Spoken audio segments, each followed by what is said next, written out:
Roby Helm back with you from Flemington Speedway in Flemington, New Jersey. The Engine Magic 100 for the Hooters Cup late models. We are under a caution period after a tangle involving Joe Jarowitz out of Passactony Way, New Jersey, and Marilyn McCrary out of Haines City, Florida in the 57 car. So the field getting set for the restart. Mark Bishardi alongside. And Mark, we want to say hello to a good friend of ours that runs with the Hooters Cup Series, and he's a little bit under the weather. He's one of the top drivers in the point standings, and that's Daniel Keene out of Tampa, Florida, who drives the number 5 car. He's won a race this season on the Hooters Cup Tour. A little bit under the weather and couldn't be here tonight. Right, Daniel's at home having some tests performed on him right now. He can't be at the racetrack. Daniel's a joy to watch race, and he's fun to be around in the pits. He helps every other driver in the pits. Everybody's going to miss him here tonight. Well, that certainly is right. As Daniel, we miss you. Get well and get back out here in a hurry. Daniel Keene, who drives the number 5 R.W. Harris Incorporated Chevrolet Monte Carlo for Victor and Robin Powell out of Florida. And he was in the top of the point standing, so we hope that he can get back out here and get back into that point fight. Once again, under caution, working lap number 30 of the scheduled 100 here for the Hooters Cup late models. On the point, Mario Goslin in car number 10 out of Lake Wales, Florida. In the second spot, it'll be the number 92 car, the Dodge of Dick Anderson. In the third spot, it'll be Mike Garvey in car number 91. And one car that I've been looking at trying to work its way up through the pack is a guy that looks strong in practice. He started 13th, and I'm talking about the number 98 car, the blue car there in your picture, Jody Ridley, a 6-time national late model champion. And he's running one of the few Fords that we're seeing on this circuit, as it looks like it's mostly predominantly dominated by Chevrolet Monte Carlos. Jody's had a lot of success over the years. Like you say, he's been national champion several times. He's been to Winston Cup. He's won on Winston Cup. But he's having a bad year this year, and nothing would suit him better than to have a good finish here tonight and maybe get some momentum going into the next few races. And the next race, for those of you that follow the Hooters Cup Trail, will be coming up on Friday night, August the 11th, from 411 Motor Speedway, located right outside of Knoxville, Tennessee. And that's a track that Jody Ridley has been to before. And I know that everybody in East Tennessee is looking forward to seeing the Hooters Cup late models up there, as the field now forming up for the restart here at Flemington, New Jersey. Going back to green flag action with Mario Goslin out in front. Dick Anderson in second. Mike Garvey in third. Larry Raines, the pole sitter, riding in fourth with Mark Bishardi. It looks like it's been mostly those top 3 cars pulling away from Raines, with Mario Goslin out in front, Dick Anderson in second, and Mike Garvey in third. Well, all 3 of those cars told me during the weekend that they love this racetrack. It was hard to get used to at first. Dickie Anderson had some problems last night. They had to change that motor this morning. So he's in a motor that he's not used to. Didn't hardly get any practice time on it. And now we've got Anderson trying to work the underside of Goslin and complete the move.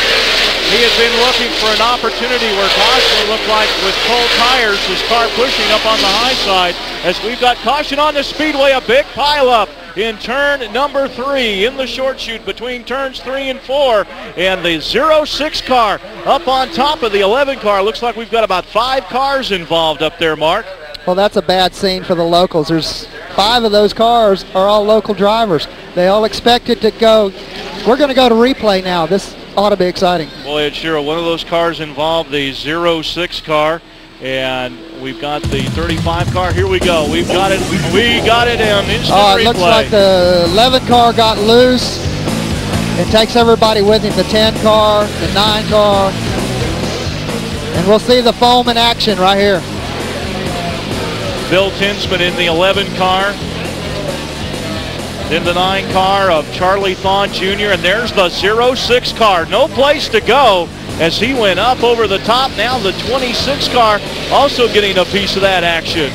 Oh, it's too bad for the locals here tonight. If that was a local feature, they'd almost have to call the race because of all the cars that are involved in it. Every one of these guys felt that they could have a good night here tonight, but it doesn't seem like it's going to happen.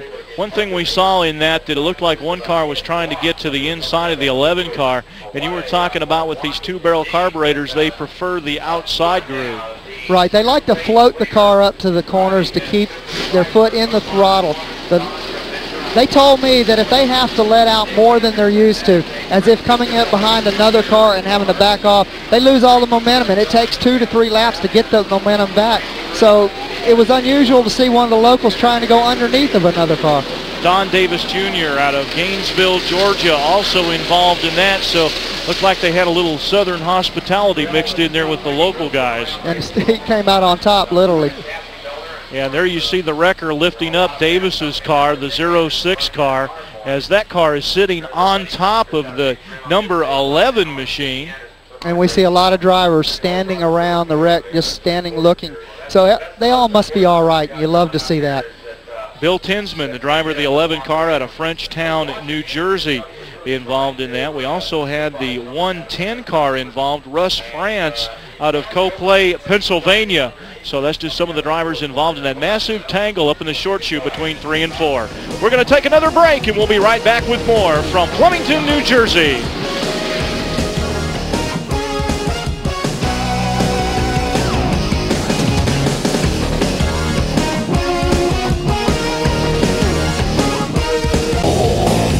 With you from Flemington Speedway in Flemington, New Jersey. Roby home with you, Mark Bishardi alongside. We are under caution after a spectacular multi-car accident on the short chute between turns 3 and 4 here in the 100-lap Hooters Cup late model event. We have 34 laps in the books, working lap number 35 with Mario Gosselin, your leader, in car number 10. We are under caution for the incident that you are about to see on instant replay, and it was a wild one. Going into turn number 3, the 11 car gets tapped from behind, and Bill Tinsman out of Frenchtown, New Jersey, spins that car along with the number 110 car, a Russ France, the red car on the inside. They collected the number 9 automobile, and then you will see the 06 car, Don Davis Jr. out of Georgia, with no place to go.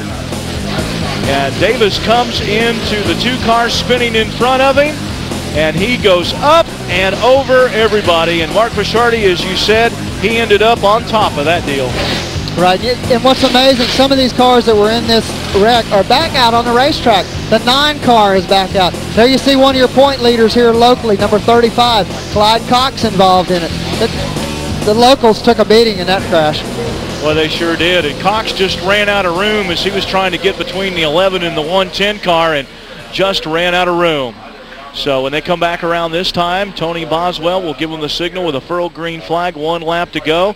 And with the track cleared in the area between turns 3 and 4, again, this is a square racetrack. There are 4 corners and 4 straightaways.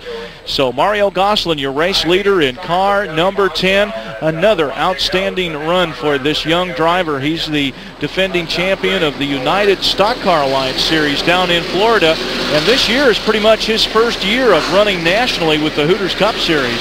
Right, he never really traveled outside the state of Florida. He had all the tracks pretty much covered in Florida. He learned them real quick. Now he's trying to do it all over the eastern side of the United States. And you talk about drivers that know Florida tracks. The king of the Florida short tracks, Dick Anderson, running in the 2nd spot in car number 92. But he's no stranger to Flemington Speedway.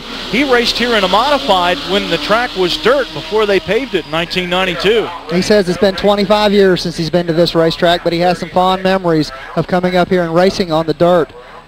Mike Garvey, the point leader in the Hooters Cup Late Model Series, car number 91, the Maccabee Contractor, Chevrolet Monte Carlo, running in the 3rd spot. So you have a Mopar running in 2nd, the Dodge Avenger, a Dick Anderson, in a Chevrolet Monte Carlo sandwich there with Mario Gosselin out in front. Mike Garvey in 3rd as we go back to green flag action. Anderson had just passed Gosselin for the lead before the caution flag came out.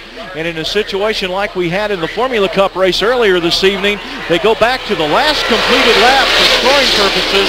So that put Anderson back in behind Gosselin for the restart. And we just had a little bit of contact between Anderson and Gosselin, which allowed Mike Garvey to move back up into this fray.